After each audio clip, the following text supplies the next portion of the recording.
Hello. We're going to be talking about a concept called mutual understanding, or that I call mutual understanding. Competitive League of Legends is a game based around team play more so than individual play, and that has become more and more the case as time has gone by. Season 3, standout individual players could have carried games on their own, but now it's much more difficult due to discipline, due to balance changes, due to the way that the game is just designed. Um, so, what does it mean for players to have mutual understanding? Basically, the knowledge of one player and the things that they are showing are readily apparent to other players on the map. So, without even having to ask, a top laner or a bottom laner should know where his jungler is and where they're going 99% of the time without even having to look. The jungler should never have to say, I'm going to go do this, this, and this, unless what they're doing is considered erratic, or unless it is different, unless it is something outside of what they would normally do or usually do, or what a other jungler might normally do. Something that's outside of the regular knowledge of a normal player. Under those circumstances, I can see, okay, yes, they have to share that information.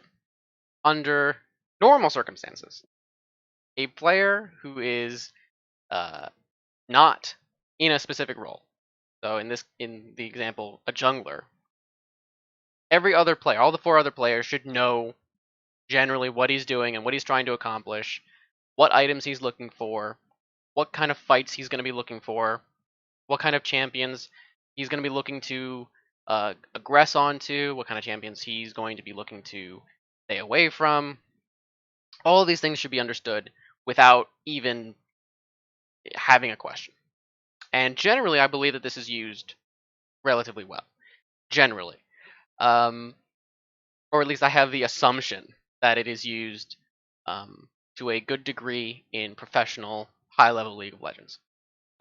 Maybe at the collegiate level, or maybe at the amateur or like challenger level, where it can still be applied, where that information and knowledge should still be there from other players, isn't being used to the extent that it could be. But I think that at professional level, it is being used.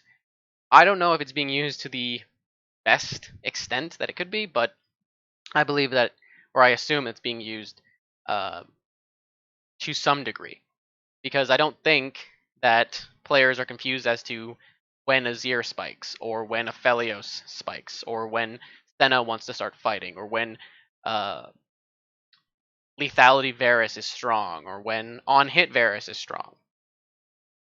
The issue that I see with mutual understanding is that there are occasions where it's very clear that the plans of both of two players is completely counter to one another, where one player will want to do something entirely different and actually hurt the play of another player.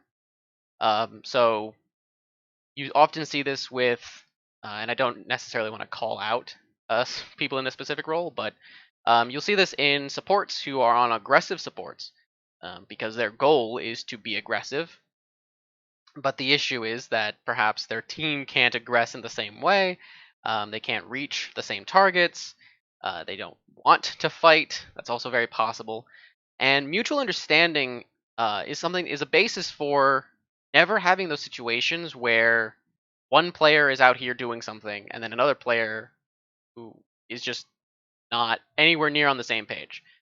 Communication and being constantly responsive to one another can kind of alleviate this issue, but mutual understanding seeks to remove the need to constantly communicate what you're trying to do. It's about coming into a game and just knowing the game plan and knowing every individual's game plan without having to ask, without having to question things, without having to call things off. So a player just randomly starts doing something, and you're like, "What are you doing?" Um, Very often we see what are what seemingly communication issues And I'm using the LCS as a frame of reference due to that just is the region that I watch the most, for better or for worse. Uh, there are some communication issues that could be alleviated by mutual understanding, or vice versa, where mutual understanding could uh, be alleviated, or like a lack of mutual understanding would be alleviated by better communication. So certain situations where a mid laner might be flashing onto a mid laner while a play is happening in the bottom scuttle side, or are on the river, where two of his players are coming in, a support and a jungler are going to try to contest scuttle, while the mid laner is trying to like 1v1 the opposing mid laner. Um, where it's very clear that their goals are not together. And communication is where those split second decisions can be alleviated. But communication can also be alleviated by just knowing what it is you're trying to accomplish and what it is your team is trying to accomplish several seconds in advance, and mutual understanding helps you with that. Mutual understanding is something that you can prepare through knowledge based discussion, through going through scrims and saying, okay, this player was trying to go for this player was trying to go for this. What was your ideas behind both? Why were they happening simultaneously? How did you communicate that? How do you want to communicate that in the future? Because obviously scrims can be taken more lightly. You can play them differently. Where on stage, if you have a communication issue, that's just now you're just having problems in a public setting. This idea of mutual understanding is something that is borrowed, or I mean, the idea is borrowed. The name is not. Um, is borrowed from other team-based games where, at the highest level, you can't just signal to one another, "Hey, I'm going to do this," because in traditional sports, the opposing players are right there in front of you or can see you. So signals would just get shown, and then you wouldn't be able to hide your plays from one another.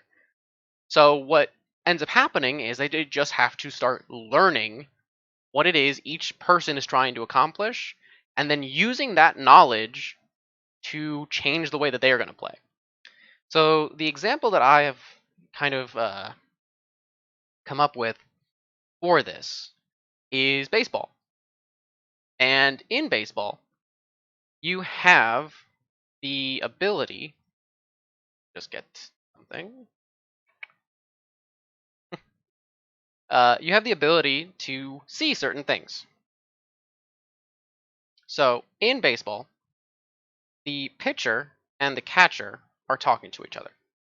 They're not talking verbally because they are very far apart, but they are communicating. They are having what is kind of a conversation. So the idea is, in baseball, the catcher and the pitcher decide what the pitch is. The pitcher obviously ultimately throws the pitch, so he has the ultimate decision. He or she has the ultimate decision. But in the catcher can heavily influence what it is the pitcher does, because the catcher has a better view of the batter and might have maybe studied hitters more, or or is more experienced, or however. And the reason why their experience is valuable, why the catcher being very experienced is valuable, is because of the view of certain players. So in baseball, you have situations where the catcher is communicating through nonverbal cues, through signals. I think the usual kind of the easiest way that people know about it is they'll between their legs, as they're kind of standing in or squatting at the home base, they'll kind of like give off signals with their hands, and they'll be like this, and then the pitcher will communicate with a nod or with whatever they use to agree or disagree with the play. Two people on the defensive side, so the fielders, can see what's going on. So the second baseman and the shortstop have view of the catcher, so they can see what's going on here. The first baseman and third baseman usually cannot because of the angles. So these three players can see what is going on in the catcher's mind. These players are so far away, usually, that it is fairly difficult for them to have good enough vision to see the catcher and his very minute signals. I mean, they're literally just fingers being held up in a certain way. Uh, what they need to see is the way the catcher is positioning himself. Because the way that the catcher is positioning himself is the way that he's planning to catch the ball, or somewhat, or is supposed to be determinative of what he's trying to do with the ball. Because, and this is important, the pitcher in the major leagues is throwing upwards of 90 miles per hour, which is while the catchers in professional baseball make it look easy, it is difficult. And so they actually need to know what is being thrown at them. Because they know what is being thrown at them, they know the pitch. They know generally, or at least players should know generally, where the ball is going to go if it is hit. So if a catcher positions himself in a certain way, just because the shortstop and the second baseman can see it does not mean that they can communicate to the back what is happening, because there are opposing players and opposing team players. I'm actually not sure on which side, on whether it's left or right or left. But there is a way for them to see if the second baseman or the shortstop started to signal to the outfield. So what the outfield has to do is they can't see the minute signals, they can't see the signals themselves, but they can see the way that the catcher is positioning himself, and the way that the catcher is positioning himself is indicative of the way that the ball is being pitched. The batter, who's at home base, is in front of the catcher, and he can't just turn around and look at the catcher to know, so he can't get that information. And because these pitches can be thrown very fast, they can't really look away. They have to be prepared constantly. They can't just look at the catcher and be like, you're doing this. So these players have to be well aware of what it looks like when their catcher is catching or deciding to catch certain pitches, because it can tell them they need to play forward, they need to go inward, or they might need to go farther out, which helps them understand. It can also tell them, all right, he needs to go this way, or he needs to go up and this way in order to catch the ball. So how one player plays impacts the way that potentially 5 different individuals move around the bases, or not the bases, move around the field. Whereas ordinarily, the most obvious way to look at this is the pitcher and the catcher are the only ones really interacting with each other. But the reality is, based on mutual understanding, these two aren't the only ones communicating. The catcher is actually non-verbally communicating to every single player in is on the field. Why is that important? Because at the highest level of play, any kind of squeaky advantage you can get is big. So in baseball, if you're a, let's go back, if you're a center field player and you don't know what it looks like when your catcher is catching a fastball, let's say, or is preparing to catch a fastball, then, and also you don't know, maybe you don't even understand what the hitter's going to do. So maybe the hitter likes to go that way, but you're going this way. So you're preparing already to go into this direction, but the hitter and the catcher are indicating that it's going this way. You see the problem?